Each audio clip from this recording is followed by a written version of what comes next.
When my son handed me that glass of orange juice on the morning of my 70th birthday, something stopped me. I don't know what it was exactly. A pause in his eyes, maybe. The way his wife turned her back to us just a little too quickly. I held the glass and smiled and said, "Thank you, sweetheart." And then, when neither of them was looking, I set it down on the side table next to the couch and never touched it. I didn't say anything. I didn't make a scene. I just watched. That was the moment I understood that the woman I'd spent the last 3 years trying so hard to trust had never once trusted me. My name is Carolyn. I turned 70 last October, on a Thursday when the maple out front was at its peak. That deep, almost embarrassing red that only lasts a few days before the leaves let go. I've lived in the same house in Guelph for 31 years. I raised 2 children there, my son Nolan and my daughter Petra, in the same rooms where my husband Edwin and I argued about the heating bill and slow danced in the kitchen after the kids were in bed. Edwin died 4 years ago. A heart attack, fast, on a Tuesday afternoon in March. No warning, no goodbye. Just gone. Grief does something to your sense of proportion. Things that used to matter, dishes in the sink, a late phone call, start to feel meaningless. And things you used to trust without thinking, you stop trusting completely. Or maybe that's just me. Maybe that's just what losing someone suddenly does to a person. Petra lived in Vancouver. We talked on the phone every Sunday and saw each other at Christmas and sometimes in the summer. She sent cards on my birthday. She was good that way. Reliable, steady, very much like her father in the ways that mattered. After Edwin died, she offered to fly out and stay for a few weeks, and she did, and it helped more than I could say. But she had her own life, her own husband, her own work, 2 kids under 10. I didn't want to be a burden she carried across a time zone. Nolan lived 40 minutes away in Burlington. He was the one who checked in on me. He was the one who showed up with groceries some weekends and fixed the Evistro when it pulled away from the house in a windstorm. After Edwin died, Nolan started coming around more. And about 18 months later, he told me he was bringing someone he wanted me to meet. Her name was Simone. She was polished in that way that makes you feel slightly underdressed no matter what you're wearing. Very put together. Good shoes. A firm handshake. She looked at my house the way a person looks at a property, not a home, taking quiet inventory while making pleasant conversation. I noticed it. I told myself I was being uncharitable, that I was projecting my grief onto a woman who had done nothing wrong. I tried very hard in those first months to like her. They married a year after they met. Small ceremony, which was fine. I sat in the front row in a navy dress Edwin would have liked, and I cried a little, which was genuine. I wanted Nolan to be happy. He had struggled after the divorce from his first wife.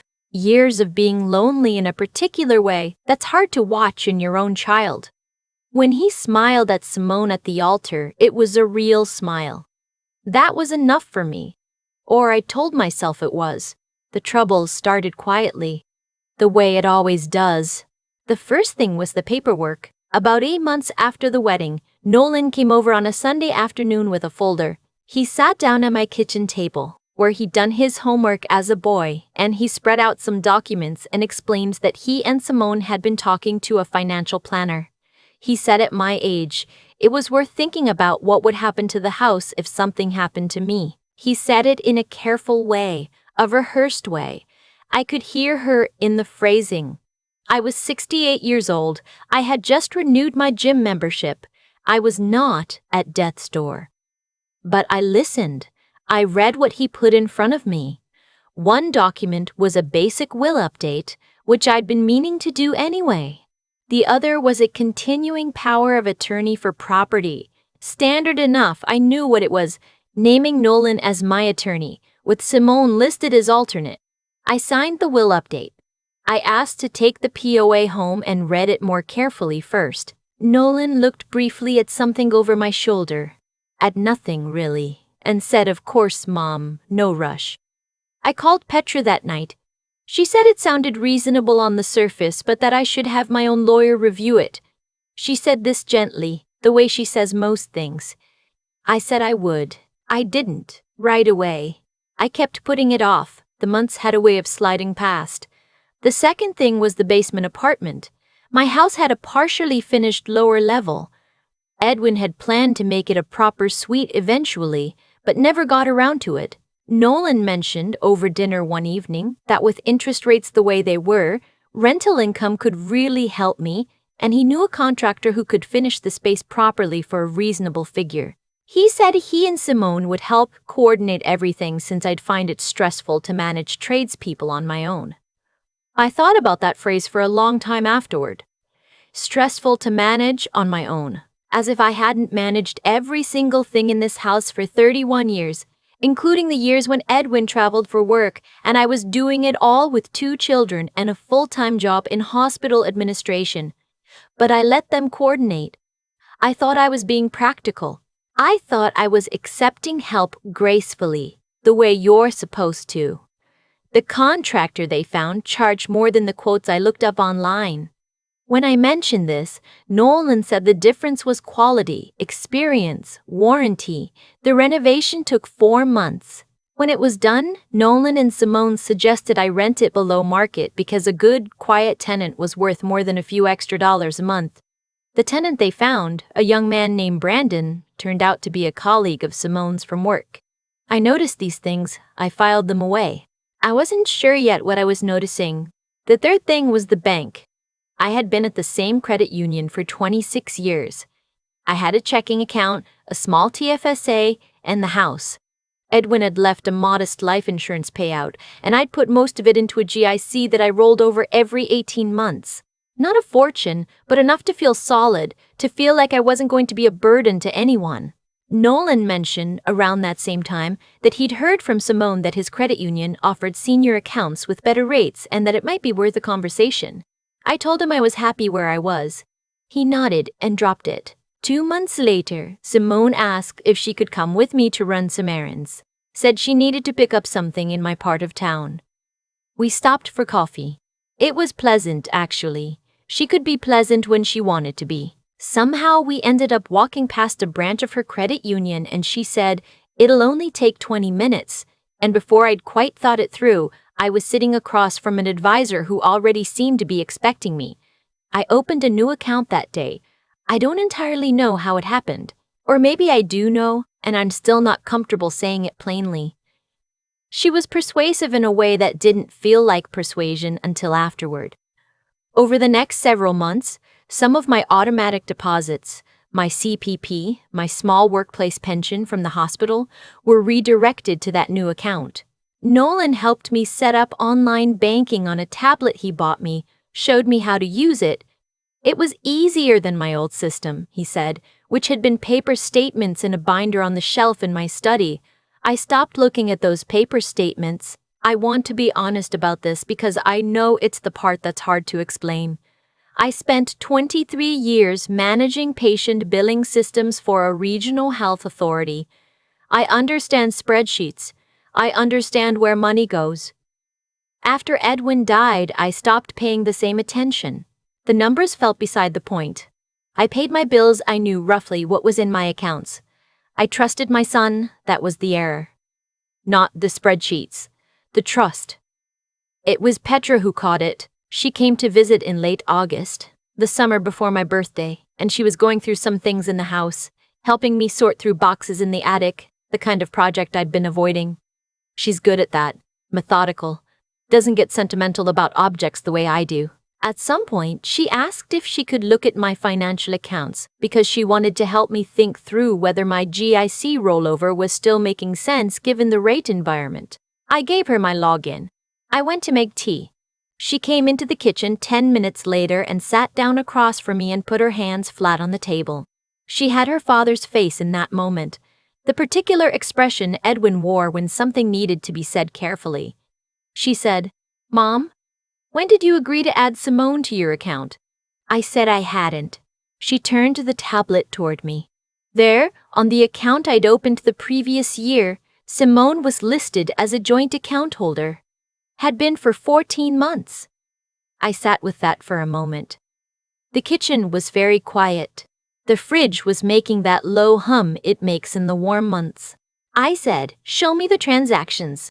Petra showed me.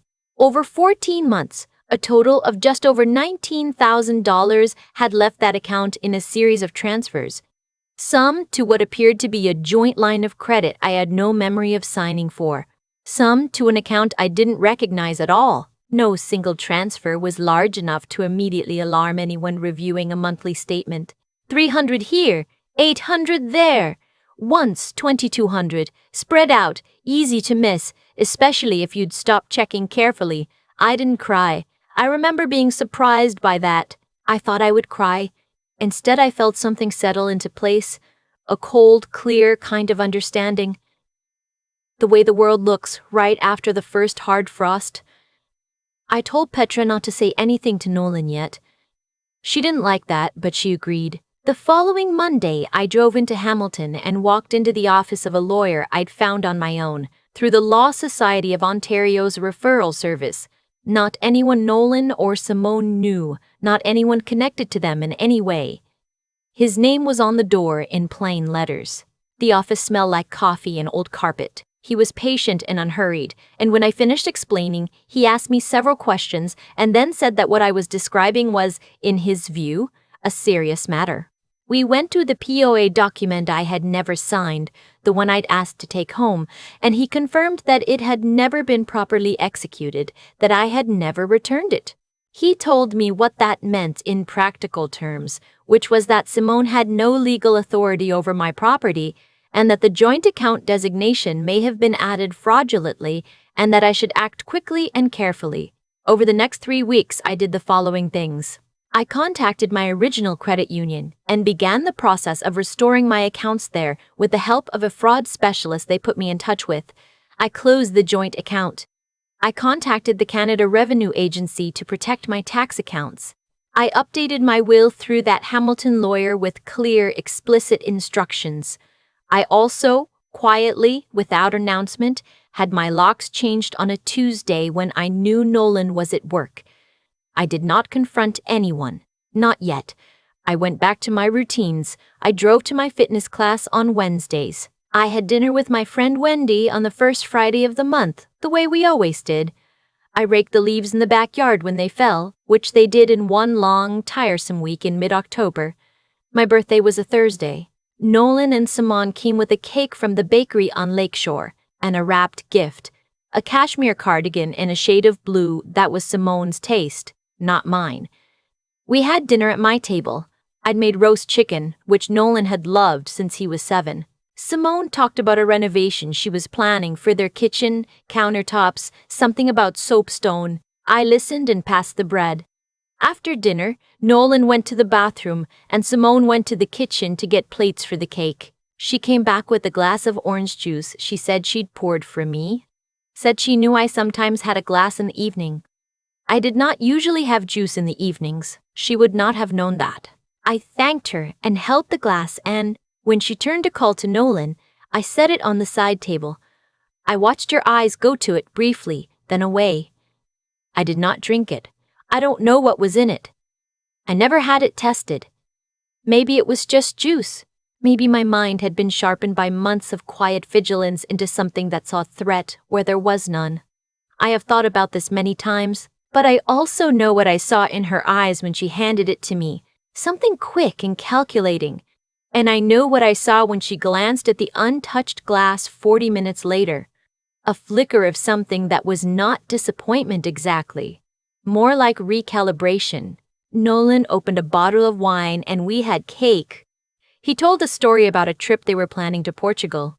I laughed at the right moments. I walked them to the door at 9:30. When the taillights disappeared around the corner, I went inside and called Petra. She was on a flight from Vancouver 3 days later. We sat at the kitchen table for a long time, the two of us, going over everything I had documented. Petra is the kind of person who needs to understand the whole shape of a thing before she reacts to it. She asked me careful questions. She cried once, briefly, and then wiped her face and kept going. She said, "What do you want to do, Mom?" And I said, "I want to protect what I have. I want to be clear about what happened. And then I want to live my life." We had one conversation with Nolan in person at my kitchen table with Petra present. I had my lawyer's number written on a piece of paper in my pocket. I laid out what I knew. I kept my voice level. I told him that the joint account designation had been reversed and the funds were being investigated, and that I had retained counsel.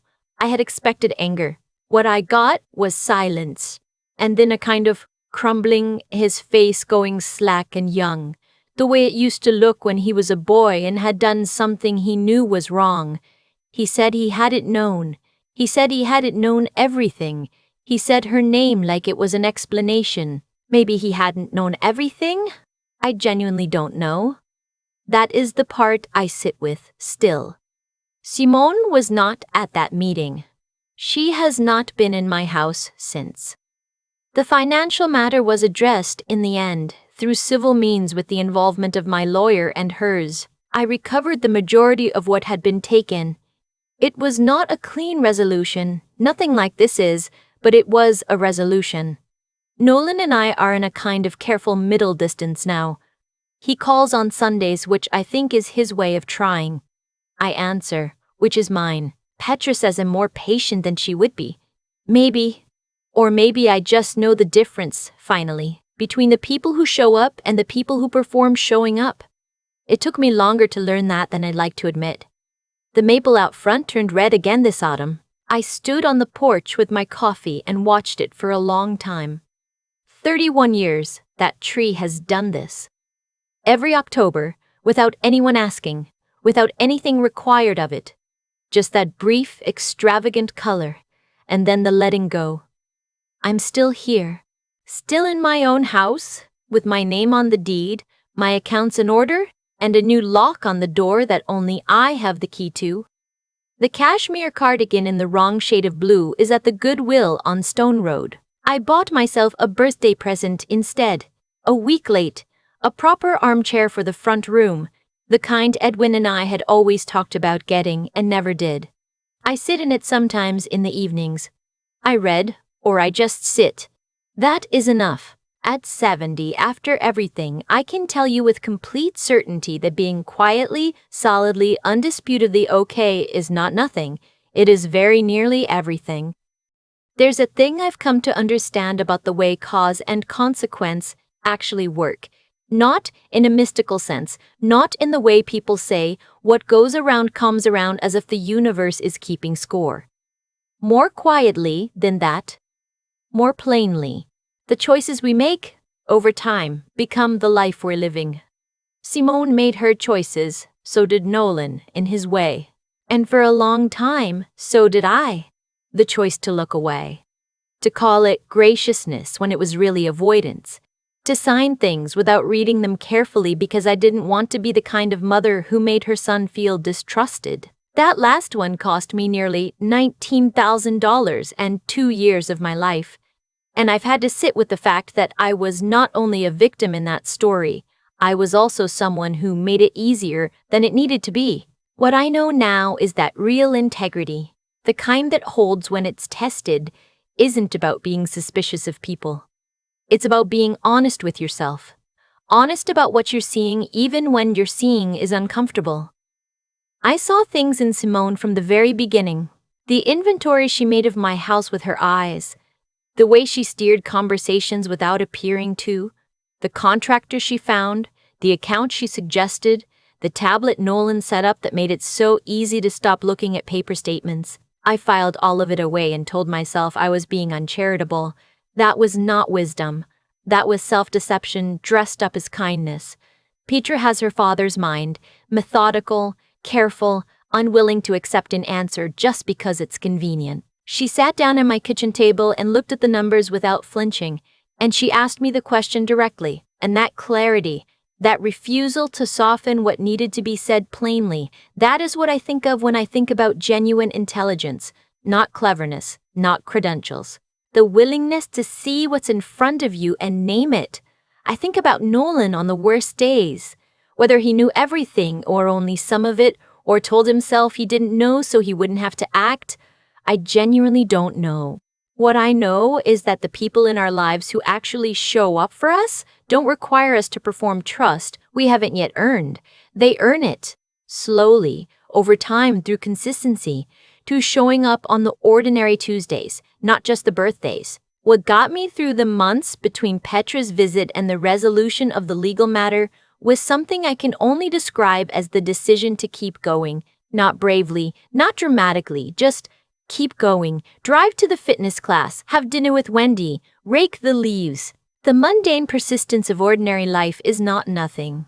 It is, I think, the actual form that resilience takes most of the time, not grand gestures. Just one more Wednesday. I'm 70 now. I have a new lock on my door and a good chair by the window and a lawyer I trust in Hamilton. I know where my money is. I know who has a key to my house. That's not a small thing. That is everything I need it to be.